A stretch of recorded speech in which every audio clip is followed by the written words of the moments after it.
Коледа е точно задъгала, затова искам да споделя няколко интересни находки от Тему, които биха били чудесен подарък. И между другото, всички могат да се вземат напълно безплатно.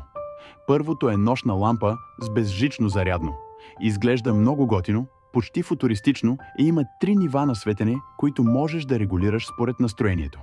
Вторият е готина кутия за всички карти с памет, дето стоят захвърлени в някое чекмедже.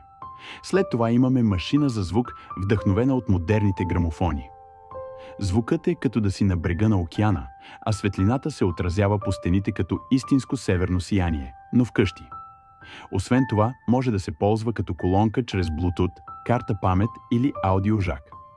За хората, които обичат да пеят под душа, има мини водоустойчива колонка. Лепи се на всяка гладка повърхност и можеш да отговаряш на обаждания, дори под душа. И най-хубавото, с кода в описанието можеш да вземеш всичко това безплатно. Важи за всички потребители през приложението на Тему.